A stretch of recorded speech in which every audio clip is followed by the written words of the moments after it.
from Congress, they have quite a process together that helps them review drug moieties that can make a difference in pediatrics. All of this was done without additional resources. It's not to say that we don't need the resources, we absolutely do to maintain processes like this and actually improve on processes like this, because these type of processes make a difference for everybody, for all of us, not just for the center and the agency, but for everybody that is wanting to submit devices for pediatric labeling. And it starts to get us thinking and more knowledgeable about pediatrics. We've also worked on the X-ray guidance, another very fundamental aspect of pediatrics, right? A lot of children are exposed to CTs, fluoroscopy, X-rays every single day. And what we wanted to do is begin to create a system that clarifies for industry, hey, how can you make your devices very easy to use for pediatric body types, right? There are many instances where children are getting more ionizing radiation than they might need to, especially at centers that don't do pediatric care all the time. So for those centers across the country where that type of care does happen every now and then for children, we want to make sure that the devices are safe for those children as well. And that was the intent of this guidance. In addition to that, one of the other key areas that we work on are our reports to Congress. Who has a chance to read all of our reports to Congress? All right, Kalali is like the only one that I think that reads them, and me. All right, Tara, thank you. So during my tenure, we've done 4 reports to Congress, right? And during this time, what I've tried to do is add additional data and add clarifying information. Sometimes reports and information that gets out from especially for congressional reports, it's sometimes hard to understand what's really going on. And what I wanted to do is just simplify the language, make it clear, provide temporal trends in the report that basically at the very front clarify, hey, this is what the issues are in pediatrics. In addition to that, we added a number of new data pieces, including we're trying to get into off-label use. Certainly we're not going to be able to capture everything because we don't have that type of a resource, but we're trying to do that. We're getting into how many devices are actually being extrapolated or using extrapolation. We're clarifying HDE data, and we're also adding, coming this year, the devices that are coming through CBER, our Center for Biologics, that have a pediatric indication as well. We'll keep that data separate because most of that data deals specifically with a lot of blood products because that's what a great deal of the work that CBER does. But just so people are aware, it'll be in the report because that really includes PMAs and HDEs across the agency, not just at the center. This type of improved clarity, I'm hoping, is making a difference for Congress, for all of us to recognize what's going on. And I also want to point out another key fact about the reports to Congress. When you take a look at the comparison between the first few years of the reports versus the time during the last 4 reports that I've been working on and trying to engage my pediatric colleagues at the center on, we recognize that there's a distinct difference with respect to the devices that we're asked by Congress to call out that are approved for adults but potentially have a use in pediatrics. The statutory language is very complicated, so that's my way of making it easy. But again, approved for adults, have a potential use in pediatrics. Before we had a number of, before I put the program into place that we're currently used to review these, we were basically taking information that was provided to us from external sources. And there's a distinct difference that happened, right? We went from about 17% or so of the devices that were labeled for adults being having potential utility in pediatrics to nearly 81%. Technology didn't change a great deal. We are just fortunate to have the right people looking at that information so we can try to provide the right information for all of us to begin to make changes on. And so I want to provide that information as well. We've also worked on a couple of guidances, and I think the HDE guidance is probably the one that's most relevant to everybody here. We wanted to clarify that process as was requested. And we've also developed a guidance around age, race, and ethnicity in terms of including that type of demographic information with respect to clinical trials data that are coming out. Let's take a quick look at some of the successes that we've had with the agency. So with the agency, I try to make sure that everybody across the agency recognizes that pediatric devices are a medical product too. And I mean that because there's been a great deal of good work that has been going on over the last couple of decades on pediatrics. And when people think pediatrics, people think pediatric drugs, right? That's all there is. There's no devices. But the point is, a great deal of good work has been going on at OPT, our Office of Pediatric Therapeutics, and at OOP, our Office of Orphan Product Development. And we try to create a little bit more collaborative work with those offices as well, so we can start to create really a more cohesive community around pediatric issues across the board. And one of the things that I try to look at is, how does any of the work that we're doing, how does it make a difference to what happens every single day, right? So one of the things I tried to work on is our staff is extremely busy doing a lot of great work for the public. And how do we create a little bit more ease with respect to their schedules and provide a better work-life balance? And one of the issues that came up is we have had to do about 40 or so executive summaries for presentations to the PACC, the Pediatric Advisory Committee. And for people that don't know, every single HDE that's been approved that has a pediatric label has to be presented for review at the Pediatric Advisory Committee meetings. And what that means is we do a full review every year around any safety issues that are coming up or any other concerns that are coming up around that device to ensure that the device should continue to have its HDE designation or whether new information is necessary. Getting that information together, aggregating it, developing the executive summaries involves numerous people in both the pre-market and post-market aspects of the center. And we've created an entire new reorganization that is hoping to create a little bit more cohesion and interplay between all of the groups, and that's certainly happening. But what I wanted to do is, how can we make this process easier? And so we designed a program with our Office of Pediatric Therapeutics, since they run the PACC process. And this process basically was to say, we're going to do risk-based presentations. We're not going to develop the executive summaries plus the presentations, PowerPoints and all of the things and all the time that it goes into developing all of that every single year, twice a year for the PACC, especially if the device doesn't have any new safety signals. If everything is going along just as it's supposed to be, then we don't need to go through that additional presentation process. We're still going to create the executive summary. We're still going to release all the information. It's now going to be web posted instead of having our teams have to actually present it and go through it with the PACC. And that doesn't just help our teams. It actually helps the PACC process, right? Because now we have more time at the PACC meetings to actually discuss other things that are extremely important to pediatrics, like pediatric device development.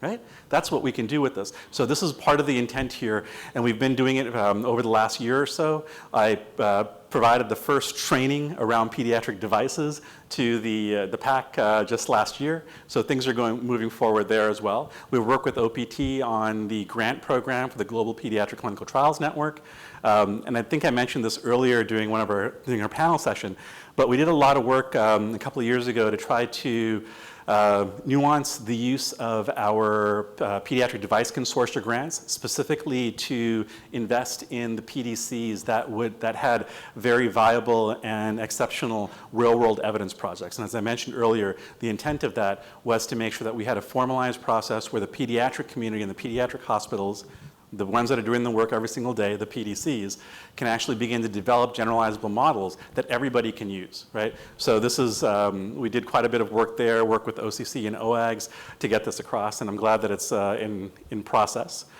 We've also worked with OPT and our NIH partner, OPD and our NIH partners to develop our rare disease report that I'm assuming Kalale read, but I don't know if everybody else read it because it's extremely fun. I got a couple people, it's good. We've also put out an academic publication that refines that report into a far more succinct process. Instead of 60 pages, it's basically 5. So take a look if you have a chance. Now, the ecosystem. This is where the fun starts. We've done some work, and I think this topic came up earlier, around the pumpkin trial, right? The pumpkin trial is PUMPKIN. Kids, infants, and neonates, pumps for kids, infants, and neonates. This trial is it's a great trial. It was intended to do great things and do some great work for children, right? Especially around children that had congenital heart disease. A lot of money was spent on it. You can see around $29 million. But what happened over the last couple of decades is it's kind of like we've gone from the 5 different technologies that trial designs were done around, and each of those technologies fell out over time. And the one that was remaining is a Jarvik heart. For better or worse, the Jarvik heart, now being the last one out of all those technologies, now was going to be evaluated in a head-to-head comparison against the Berlin heart. And I know for the people that do pediatric cardiology every day, this all makes sense. Basically, the brilliant heart, very simply put, is the standard of care right now in pediatric heart failure across the country. People's fellowship training is around that. Perfusion systems are around that. Perfusionist training is around that. Surgeons know that. Everybody knows how to use the brilliant heart. We know how to improve our anticoagulation profiles so we can decrease thromboembolic issues. And yet we decided to create a head-to-head comparison. Now, if it was up to me, and I'll just give you my perspective, if I was the cardiologist and a patient came to me and I said, hey, we're going to randomize your child between a system that everybody here knows, that I know, and we all know, and we've used before, versus something that's completely new and novel, I'll just say what my suggestion would be. I'm like, I don't know that I would put that child through that risk. There's already a significant issue here. I would use the one that I know pretty well. However, in a trial like that, you're not going to get enrollment. And that's the problem that we were facing. This is what I was asked to come in to help resolve. And the reason I bring this example up is to let you know some of the general work that we're trying to do. So the key solution here was really just bringing people together, clarifying why they designed the trial the way that they did. This was NIH, this was our teams, some of the sponsors as well, and to figure out, hey, how can we actually improve this trial to help clarify if the technology, the Jarvik, actually can make a difference for specific patients.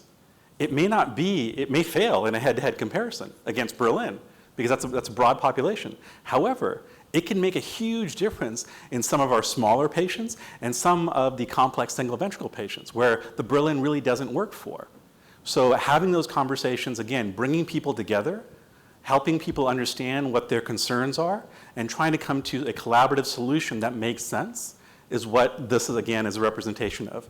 And we were able to change the trial design, and so far, we are now enrolling patients after an entire year of the prior trial design leading to 0 enrollment, right?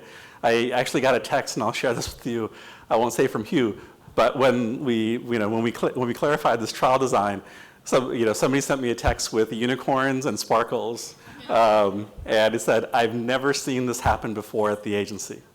I'm glad that people are recognizing again that people are willing to do what's necessary if we can just get together and discuss what needs to happen and make a meaningful change. We've also been working with NIH. There's a big discrepancy here with respect to the number of the grants and the money that's being given out for some great technologies that are being developed for pediatrics, especially in the neonatal space. And I already showed you the data. How many of those technologies are coming to the FDA for approval? Almost none. So we need to figure out what the gap is and then help the innovators understand that going through the regulatory process and creating a marketable device that's financially viable will actually make the bigger difference for your patients. Because even if you have a great device, you have a great idea, you've published in New England Journal, you've published in Science, you've published in Nature, and this is amazing stuff. If you don't go through this process and create a sustainable system where you can actually get regulatory approval and have financial viability and reimbursement, that device that makes a huge difference for all those patients and has reached the upper levels of academia is not going to be able to make a difference for patients, right? This is what we need to continue to work on. And I think everybody here knows there's been some phenomenal progress, more than progress, I should say, with respect to the innovation campus at Children's National. We certainly are not necessarily favoring any entity over another, but we recognize that there are huge benefits to be had for pediatric device development here. And we welcome the opportunity to continue to collaborate with Children's National and J&J and all the other partners that have come together to try to create an ecosystem, at least in the DC area, that really can make a difference for devices in pediatrics. And I recognize that it's not just going to be limited to DC. And what we want to do from an FDA standpoint, what we're working with Kalale and Children's National and others to do, is to create an educational opportunity. An opportunity where regulators learn from industry experts, learn business aspects, the business people learn the regulatory aspects. We start to have a national forum, and this forum hopefully can be broadcast across all the other PDCs, the Pediatric Device Consortia, across the country. It'll take place hopefully on a quarterly basis. It might be based out of the research campus here in DC, but it's going to be a national community. It's going to bring us together, give us the opportunity to begin to actually understand the issues that everybody is going through, and potentially have experts right there that can perhaps discuss and figure out, hey, are there some solutions that will work, right? FDA is not going to be held to any of the things that are said, but it's going to be a learning opportunity and educational forum. So let me take you quickly through the strategic path forward. I mentioned 3, but what I'm going to try to focus on are 2, the CDRH portion and the ecosystem portion. And I'll quickly go to the CDRH portion.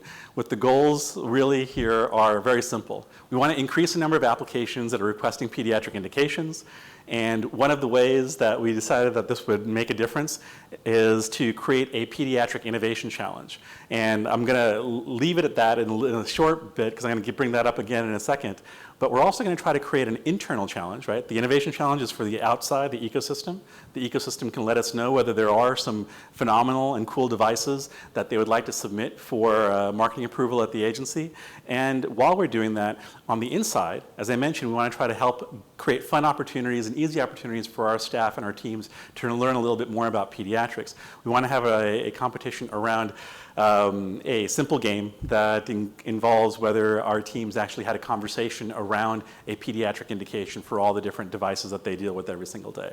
We're hoping that this will create a little bit more traction and recognition around pediatrics because once again, not everybody has that opportunity. It's just not something that they do every single day.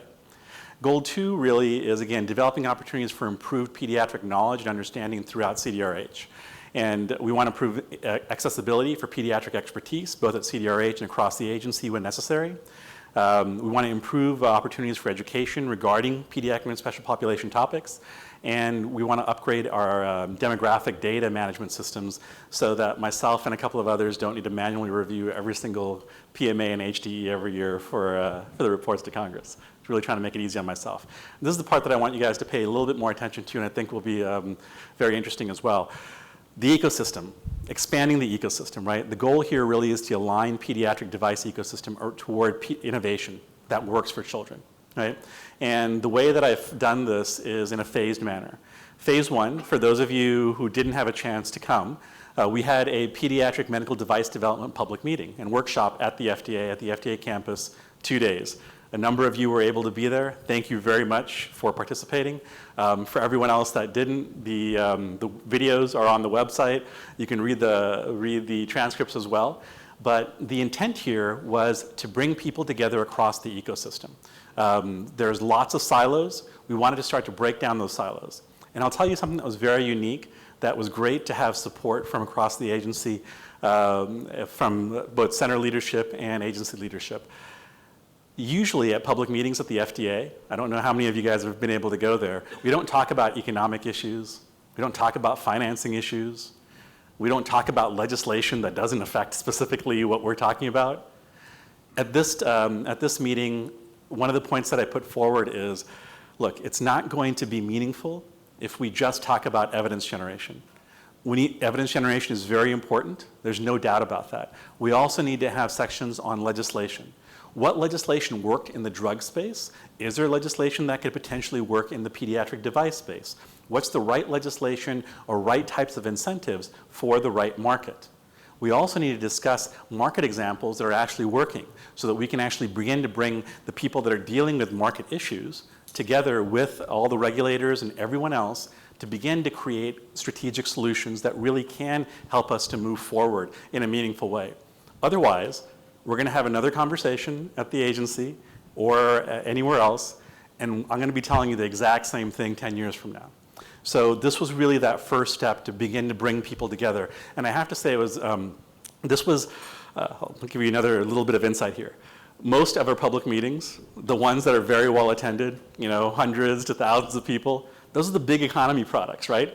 I don't know if Bakul is still here, but digital health, cool stuff, right? Everyone wants to know about digital health, so I'm going to go to the public meeting, right? Biomarkers, cool stuff. I'm going to go to the public meeting. Pediatrics, people would say, maybe I'll go if I'm a pediatrician, I'll go. If I do a little pediatric work, I'll go. And we haven't really had much traction around pediatrics. Guess how many people this meeting brought in? We were close to the same amounts as digital health, more than biomarkers, probably the best attended pediatric meeting in the history of the agency. Don't hold me to that, don't have the numbers, but it pretty much was the case. Okay. And that honestly is a thank you to all of you as well for the people that are doing this work, right? We obviously had the public meeting. I have been supported by the agency to come out to events like this and educate everybody about what we're trying to do and what the process is. A lot of talks. And this part, what I mentioned earlier about the Pediatric Innovation Challenge, this really is kind of, as I mentioned, a bridging objective. And the point here, again, from the ecosystem side, is to help everybody recognize, hey, if we put the challenge out there, basically, if we build it, will they come, right? People talk about the need for pediatrics. People say that we need to do something innovative for pediatrics. Well, if there are great products, great potential technologies out there, please stay tuned as we give you more information in the coming months around this Pediatric Innovation Challenge. Because, you know, if we get 1,000 applications, then I can tell Congress, hey, look, there's 1,000 applications for pediatrics. We haven't seen this before. Partly the reason we haven't seen this before is because maybe we didn't engage everybody in the right way. Now that we have, we need to make sure that we have the process in place and the infrastructure in place at the agency to ensure that we can continue to serve this population in the most meaningful way, because you recognize consistently that there is a need. And phase 3 is really what I want to spend the rest of our time talking about. This is a strategic framework that I've simply called SHIP, S-H-I-P, System of Hospitals for Innovation in Pediatrics. And this is more than just a system of hospitals, but the name is easy and keeps it simple. It really is part of developing an entire ecosystem that works for children. And it's trying to bring together and begin to answer what the problems were that we were presented with at the public meeting. About 76% of people who participated in our poll at the public meeting, and once again, first time that there was ever a audience polling system that included both in-person people and people across the world that were engaged in the meeting at the agency, so another first for this public meeting. So about 76% of people represented that some aspect of return on investment was really what was preventing them from engaging in the pediatric market, sustaining in the pediatric market, and innovating in the pediatric market. And there are a lot of reasons, right? And we've talked about them today. And I mentioned earlier that perhaps what we need to do, I feel like I'm a psychologist here, a psychiatrist, we need to start thinking about this differently, right? These certainly are challenges, but perhaps we can create the system that no longer makes these challenges and actually makes the system work in the way that we want it to work. A lot of times we don't think about these topics historically, but very simply put, right? Legislation has led to regulation, has led to regulatory process that's enacted every single day at the agency, that has led to an economy of scale around this, around every market, but specifically this pediatric market. And because of those things, we've just gotten in the habit of thinking a certain way. And just thinking that, hey, yeah, innovation can't happen this way, or the market isn't big enough, or these are too big of a hurdle, so the regulatory process isn't helping us. And the point here is there right now are a number of programs that CDRH has put forward that can make a significant difference in helping pediatric and small populations. We just need to engage them in the appropriate ways that will help those populations. And what we also need to do is not just take the tools that we have right now, but begin to think about building the system that will work for the future as well. And that's what SHIP is, right? The vision for SHIP is really to accelerate safe and effective medical device development for all Americans, but by focusing on safe innovation for children. The intent here is that this is a shared process, a public-private partnership in a sense, that shares solutions and shares the risk.